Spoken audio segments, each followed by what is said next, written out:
to Publisher Group Talks.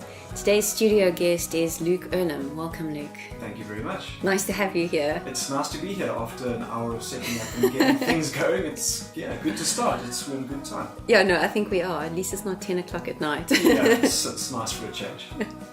So the aim of the channel, for our listeners who are also new to the channel, and the channel is also very new, is to create a platform that lives up to a motto of what Publish It is. So Publish It is a training and design company.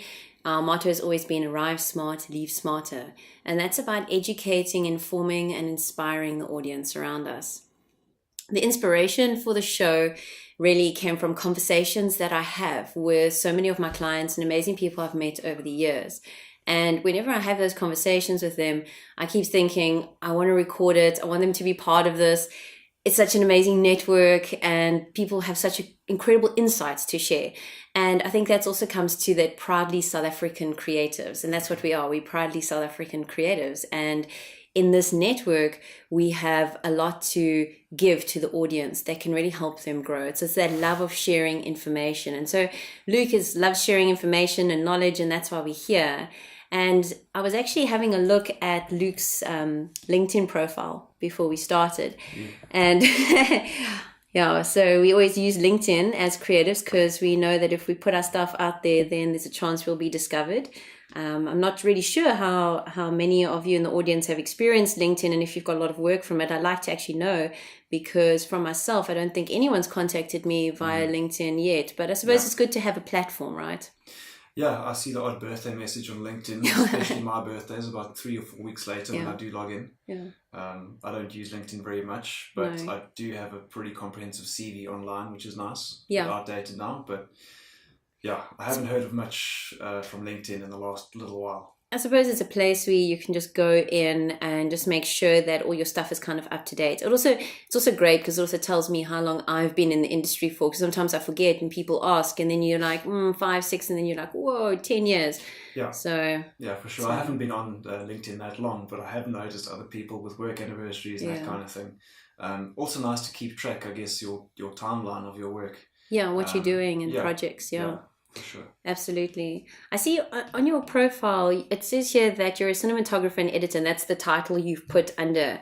So could you tell the audience a little bit about what you do and what that involves as well? Sure. I think the nice thing nowadays is that you can, when you create a profile, you can kind of call yourself anything. Yeah. That's not to say that we are what we put ourselves down as, but on the other hand, we also have to dream big. I am a cinematographer and editor. I have been in video production for about 5 or 6 years now, and I shoot and I edit, and therefore that makes me a cinematographer and an editor. Mostly what I do is small-scale projects. I work within the bigger film industry as well in Cape Town, but for the most part I like to keep my productions small, and yeah, in my own right, that's what makes me a cinematographer and an editor. Well, that's really cool. And I think it's also good for the audience to know that you are also being part of this group that we're creating, this like collaborative network, and that Luke has helped to set up all the video that you see, all the sound that you guys see is all Luke's work. So we know that the end product will be beautiful because his work is fantastic. So let's hope so. We really appreciate that. So we're hoping to inspire those who actually watch it to go like, I can actually do something like this, because that's what this channel's about. It's like, these guys are doing it and they suck. So I can do a better job. So we say, go out and do it. Sure. That's what it's about. I felt very similarly for months and years at a time that I really just want to get out and do something. I've always had that innate fear or self-consciousness that I've never tried. So for me, this is an experiment. I've never done this before. And so far it's going pretty well, I feel. And I think that's what it's about. It's about pushing beyond that fear and just trying it. And just taking it from there. So yeah, this is a great experience for me, and I think the start of a whole new path.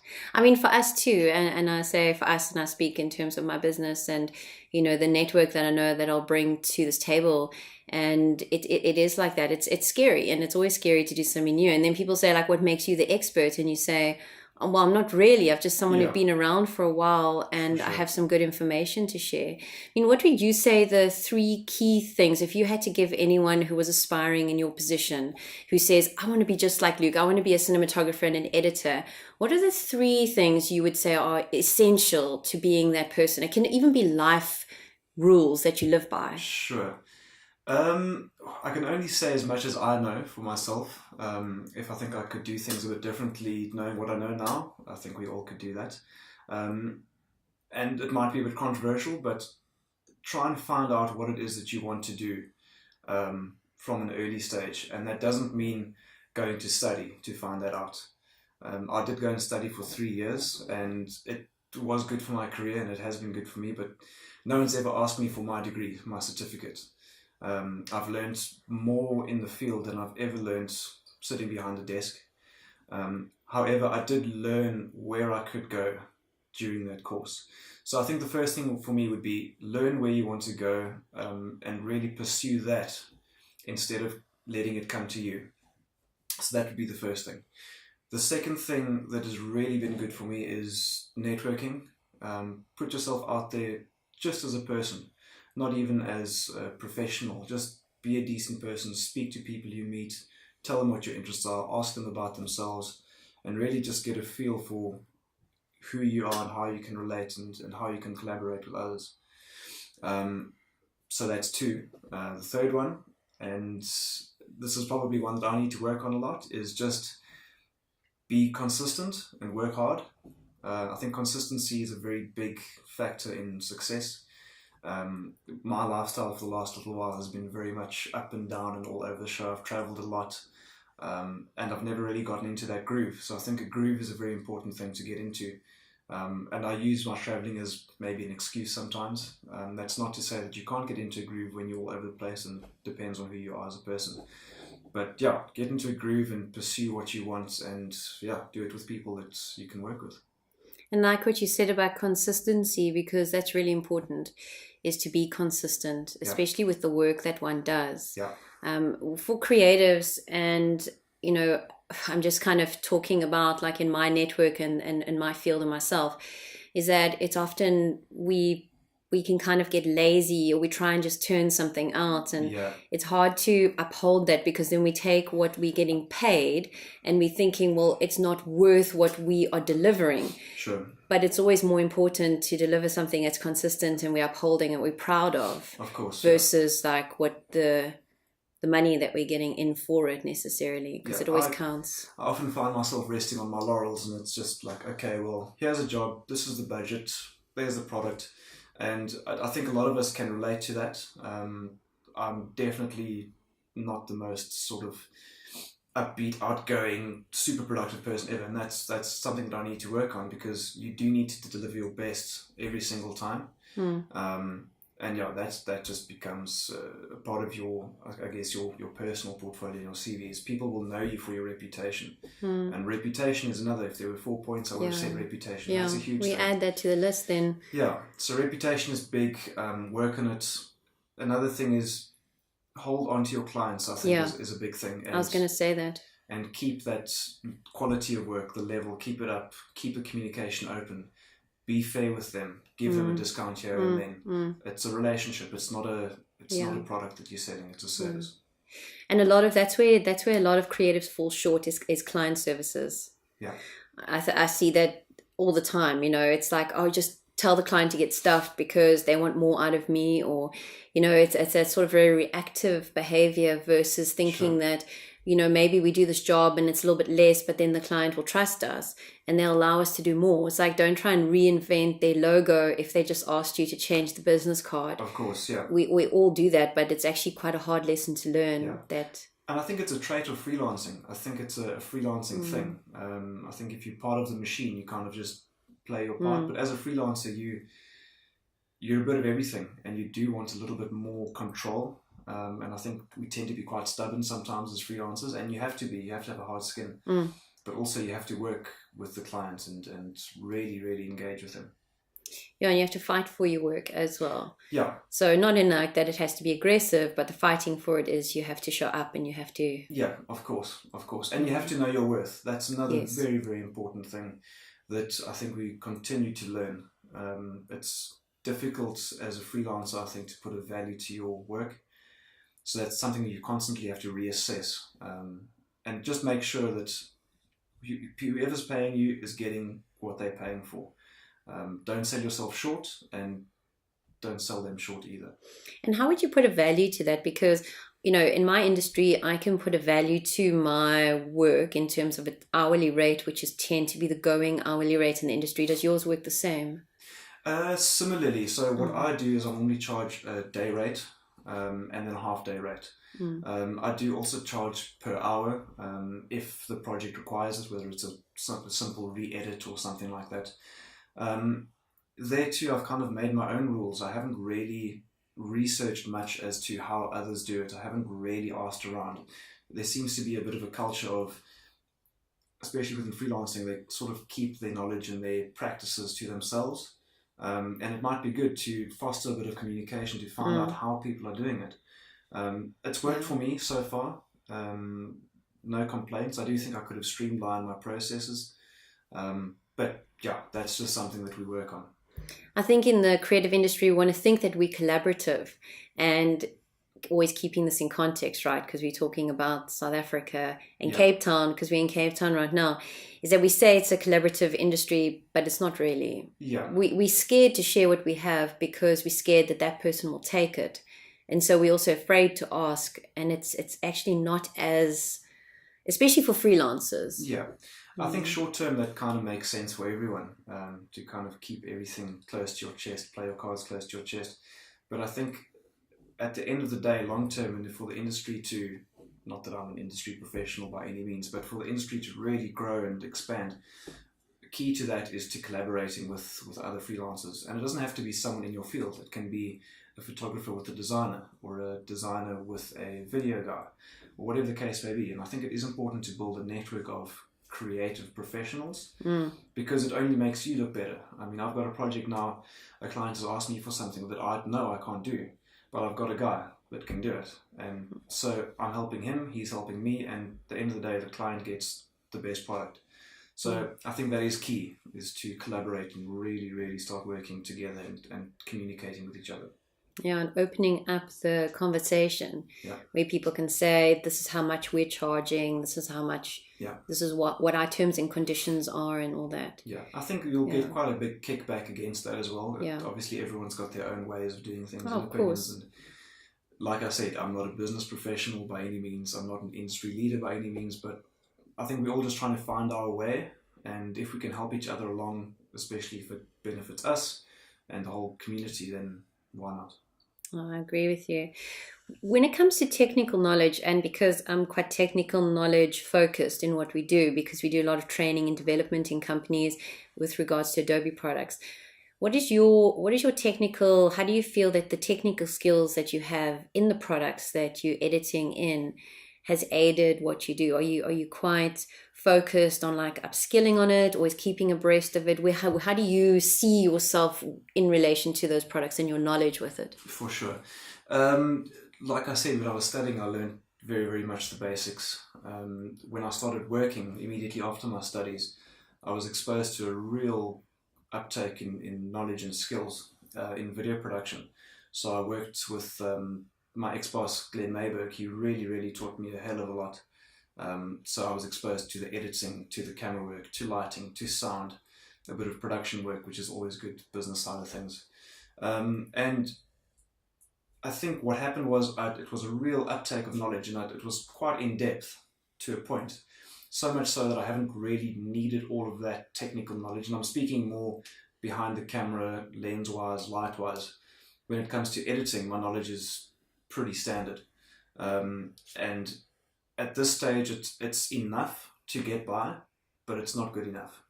And so I'm really, really keen on upskilling myself.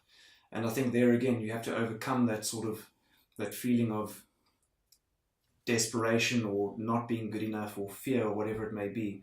And it's really about just pushing beyond and learning, because your brain is a sponge. If you teach it something, it's going to learn. So my technical knowledge is good, but it's not great. And I think that's what it takes to keep moving forward. You constantly, especially with everything new coming out, technologies and ways of doing things, we have to really consider where we're going and make sure we keep up with that trend. Yeah, exactly. I find myself picking up some kind of technology now that I should be accustomed to, like an iPad. I've never been an Apple for me. But yeah, it's just something that I'm not used to, and it should be something that I should be at least a little bit familiar with, for example. So yeah, constantly building on technical skills is important. But so far so good, but there's always more to learn. And people skills in how you're working, we spoke a little bit about it earlier, but obviously on production there's a lot to deal with because it's mostly people related. Sure. A portion of your job is actually like getting things set up and ready. Yeah. The rest of the time you're dealing with people, just like any creative. Yeah. And what do you feel is important when it comes to dealing with people? How do you deal with difficult clients or tricky situations? Like, are you able to keep your cool? Do you lose it? It depends. It does depend. But most of the time, I think it's important to remember that we are dealing with people here. And I suppose it goes for most businesses. I think a lot of companies suffer when it comes to poor service and poor people skills. I, for one, can't stand poor service. Like, it's so easy. Smile, do your job, and just hear people out. For me, it's kind of always just been a natural way of dealing with people, and I think it does help to be honest with your clients. It does help to show them that you know what you're talking about. It's also very important to say, this is not my field, I'm not comfortable with this, I don't think we should do it this way, we should rather do it that way, or I'm not capable to do this, like I can't do that. So honesty is a very important part of dealing with people in terms of business. But other than that, just show up, be on time, smile, put in a bit of extra effort, and just try and build a good relationship, because that's what it's about. Yeah. No, I agree with you. That's 100% right, and it's never easy. Actually, it's never easy. How do you deal with people who don't pay you? Like, how do you get around that? Because a lot of creatives have this problem. They do work, they submit their bills, clients take long. I mean, I know it's like that in every industry, but it's almost feels like you hear every second creative going, they haven't paid me, or I'm struggling to get my money out. Do you think it's something that we're doing wrong as creatives? What is your experience? I think everyone complains, and everyone kind of deals with that. I think when you've got a full-time job and you sort of work your 9 to 5 and you get paid on the 25th or the whatever it is on the month, then it's a lot easier. As a freelancer, you're living hand to mouth a lot of the time. Saving is imperative, I must say. If you can save up money, that's very, very important. What would your percentage be? Sorry to interrupt you. What is your percentage on saving? How much of what you earn? 10%? It's hard to say, and I'll tell you why. Is because as far as money comes, I'm not good at managing money. So if I earn 5 and I only need 2 to live, I'll put 3 away. If I earn 5 and I need 4 to live, I'll put 1 away. So I don't have a specific ratio of saving. I save what I can. I try to live within my means, which I think is quite important, especially as someone who doesn't know when you're going to get paid yet, and you can't really budget. So it's basically just live on what you need to live on and put the rest away. When it comes to not paying, I've only had once a client that hasn't paid me, and it's been about 1.5 years. But that's cool. It's just one of those things, and it's a lesson. I think it's important for us to learn lessons as we go. Following up is very important, I think, and rather earlier than later. Unfortunately, that's something that we have to do, and it's always an uncomfortable sort of scenario, but you do have to follow up. Also, you need to get a gauge of your clients, especially first clients. I think hear them out, chat to them, secure a 50% deposit if you can. But otherwise, it's basically just built on trust and faith. And that's another big part of the game, is you really just have to hope for the best. But it's never gone to such extremes that I've ever had to get really nasty or get in legal help. But I do think that that's something that people face every day. They do, especially freelancers. Yeah. I know just from my own experience when clients haven't paid me, it has a lot to do with me not having set a clear boundary for something or not submitted a proper quotation that then created the blurred lines in terms of what the client thought that they were meant to pay and then what they... Yeah. Do you think that the client hadn't paid you, it was something similar, or do you think that they were just being... they're just chances, like, because you do get chances. Yeah, well, that specific situation was really laissez-faire kind of agreement. It was basically, can you supply me with footage? I'm going to use it for my website, which I did in good faith. And it wasn't really ever used for the website, but I did provide the service. So it's a bit of a grey area. It's, where do I stand? Where do you stand? How do we deal with this? And that's why I've let it go, because I'm not going to kick up a fuss. I've kind of just let it slide, and it's not a biggie. Clients also, there's a big responsibility on them to play fair and not take advantage of creators. And there again, I think if we had a common voice, almost a movement of sorts, or there's no real... I mean, there is the Freelancers Association of South Africa. They're really good.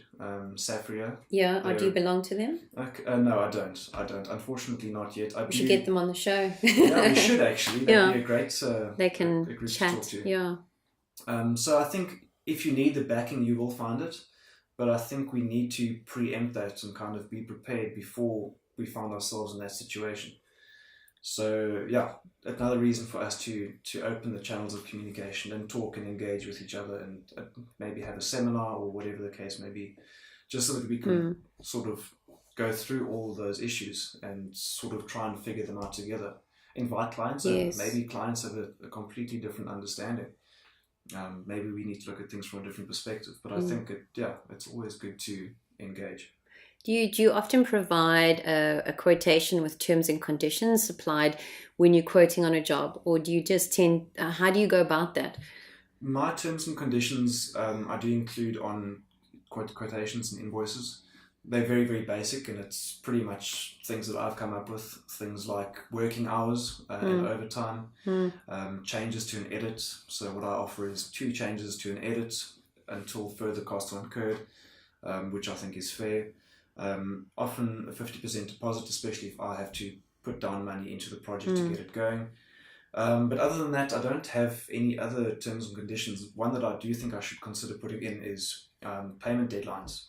I think, just as we've been saying, that is a struggle for a lot of people. So to have, you must pay in 28 days or whatever the case may be, I do think that is important, depending on how above board and legal it is. So some kind of legal advice on that would be great, because that's something we're also falling short on, is we don't have the resources either to really go and consult at a big law firm. No. For example. No, we don't. So I think there's a lot that we lack as business people. Yeah. I think creatively we're there, but when it comes to actually doing business and dealing with it, then it's a bit of a struggle. Yeah, and those are things that also we'll incorporate later in shows. We have a lawyer lined up who will talk to us about some legal stuff. We have a tax advisor who will give us some tax and business advice. And I think as creatives, those are things we can really benefit from, as you're saying. So, I mean, most of creatives are not business-minded. And those who are a little bit more business-minded create more of a success of it. Yeah. But they're still not businessmen. Yeah. For sure. Or businesswomen. Yeah. You tend to find that they still struggle in that arena. Yeah, actually and lot. It's a pity, because the potential for business is there. It is. The market is there. The potential for business is there. It's just to foster it in the right way, I think. And then I mean, I've heard of people going from sort of hobby photographers to becoming real professionals, and it's just doing the right thing. It's being on time. It's making the right connections. Pricing yourself right, getting the right clients, and it's just a matter of doing things in a progressive way, and you can really do very well. No, you can. I 100% agree with you on that. I mean, there's no doubt. So if we're looking at the industry, I believe the industry, I'm hearing a lot, and I don't deal a lot in the video side of things. I deal with photographers quite a lot. So I heard that the industry's changing, and people are talking about behind the scenes video and shooting stills on the same day as the video is being shot. And so what's going on there? That's also interesting for me, because that's obviously a big change that's happened. Yeah, what seems to be happening now is that people say that budgets are getting smaller and we're trying to squeeze more into less time. So people are trying to get a lot more bang for their buck, which is understandable. I think there comes a point though where it gets a little bit too much. I myself have seen on productions where it's been stills and TV commercials, and there's a lot of tension between the different factions, and it's less of a working together and a more of competition, which actually at the end of the day doesn't do anyone good. But it is reality that we have to face, and it's just, I think, a way of looking into how we can streamline it a little bit better. Obviously, it's a result of, well, not obviously, but it's probably a result of budgets getting smaller. This also means that people need to have a bit more skills, a wider skill set. So whereas back in the day it would take maybe, a week or so to shoot a TV advert and that was it. I have to put all of that into 3 days, plus you have to get stills, you have to get a bunch of different locations. It's a whole bunch. So it's really, it's a lot more condensed than it used to be, from my understanding. And people are a little bit on the back foot, I think. You hear people speaking about it and no one really has grasped it in the way that it's really working for them yet. So hopefully in the next while that'll all come together. Yeah, I think when everybody gets a bit more used to having to share that space and realize that it's not just their day, it's everybody's day together. Sure. Yeah, and everyone wants the best quality in the shortest amount of time for the cheapest price. As a freelancer, as a creative, we're used to that kind of scenario where we really have to just deliver, and that's what you do. Sometimes I wonder if it's not the technical age that's brought us there, because with all the updates to technology and what's available, and how you can even take what we're doing here and produce something like this, where before you could never do something like that unless you had a budget and you had a whole lot of equipment, where now you can do that. Do you think that that's why clients are doing that, because they're more aware of? I think so, yeah. I definitely think so. The rate that technology has grown, it has allowed us to do a lot more cheaper, quicker, more efficiently. But I think it's put a lot more pressure on everyone though at the same time. But yeah, I would say if you can't adapt to that, then you're not going to make it. It's very important to keep abreast of that movement and also expand your skills, not just have sort of one train of thought. You need to be able to associate with different kinds of departments within productions. That's just unfortunately or fortunately the way that things are going. And also see it as a networking opportunity, because you could meet somebody who's doing a shoot that's photographing some stills, who may need someone with your skills, and then you have a whole big powwow with that person, and they're like, oh well, I'm not working with him anymore, he's no good, and he hears your name on a job and he slates you. So we often don't think of that. We just allow the moment to take us over, but we don't think about the long-term repercussions of those sort of situations. And the nice thing is, on the other hand, it really provides opportunity for growth. I've always thought I'd be in sort of one direction, and working on the film sets, I've been exposed to a couple of different departments. Now when the next season starts, I'm really keen to get into different departments in a role that I never would have imagined before. And that's the beauty of it as well, is that there is such a diversity, especially within the creative field. And I think as you sharpen your skills on the one side, so you do on the other side. And the more you know about one field, so you can relate to the other field as well. Mm-hmm. And what about internships and interns coming to work in the industry? Like, it's always tricky because they need to work for a certain amount for free so that they understand how it works. And it's almost as if their training ground. What advice would you have for those young creatives that are trying to get out there, that have just finished school or are keen to get involved with that? That's a tricky one. I think we've all been there. So I wouldn't put a time frame on it. I would say it always just depends on the person and what your circumstances are. Obviously push through it as quickly as you can. You want to be at a stage where you can start sort of crewing or invoicing for your work, or really, really having some kind of benefit from that. And it does take time, but patience is quite key. Patience and hard work, and you'll get there. But also, don't take your time. You need to get into the system, and you need to work your way up as quickly as possible. But don't set yourself a deadline. I think that's just too much. Okay. So just just work hard, find a good mentor. That's always important. Sure, someone that you really look up to, because that person, if you look up to them, they'll make sure that you're okay. And you never do get nothing. You always do get something. Yeah. And I'd encourage people to take on younger people that need that. There's nothing wrong with training someone up. Mentorship is a huge thing, and it's really done a lot of good for me. Over the years, I've had different people mentor me and help me out.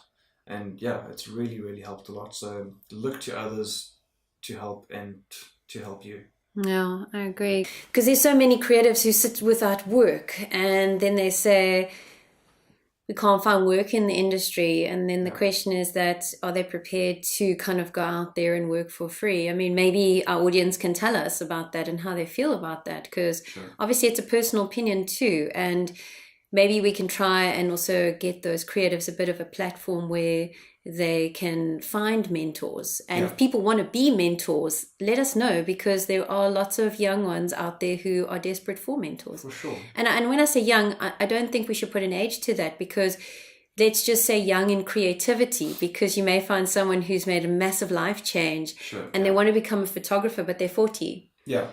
And they're a young creative. Yeah, of course. Yeah. No, I think we do need a platform for that that kind of network, and just to join the dots. It's an amazing place to be, South Africa. I think there's so much potential. We have so much creative value. And it's just a matter of joining the dots and really taking it forward. And that's not to say that we aren't. I'm very, very proud to be South African, and I've seen some amazing creativity come out of South Africa. Yeah, so incredible. But let's do it more. Let's build on it. I agree. Thank you so much, Luke. It's been amazing having you in the studio, and really appreciate your time, and also what you're going to be contributing into making what you guys are listening and hopefully seeing too in the vlog part of this project and this collaborative that we're doing. And I just want to say to the audience, I hope you enjoyed it. Let us know what you think. Send us some comments. Connect with us. I always say, if you're going to say something negative, make it constructive. So come with a solution. Don't just be like, oh, your show sucks. Like, so what? Just tell us like why it sucks. Give us a solution of how we can fix it. Because the more insights we have, then we can make it better.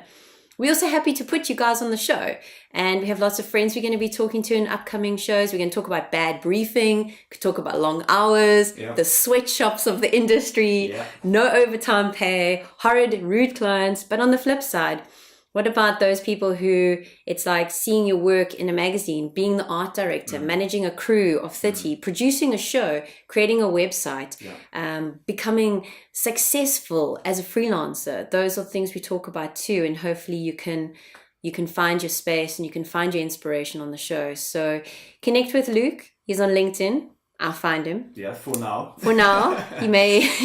He's constantly improving his profile. Yeah, we're getting there. Facebook, Twitter, Instagram, I'm coming for you, and a website at some stage. Yeah, we're going to help Luke with a website there. And if they're going to find you on Twitter, what is your Twitter handle again? It's Luke Irlam. Luke Irlam. Yeah, Luke Irlam. So Luke Irlam, Irlam. I am on Facebook in a private capacity, but I'm going to get a page up and running as soon as I get over that procrastination. Procrastination we should speak about too. Yes, we should. We're going to have to, but you're going to be back on the show. We're going to talk about other interesting things as we go through this journey, and you're going to be part of this team. So guys, connect with him on Facebook. He has baby photos, drunk photos, right? All of them, yeah. All of them. Cancel they're all photos, there. They're all there. Yeah, they're all there.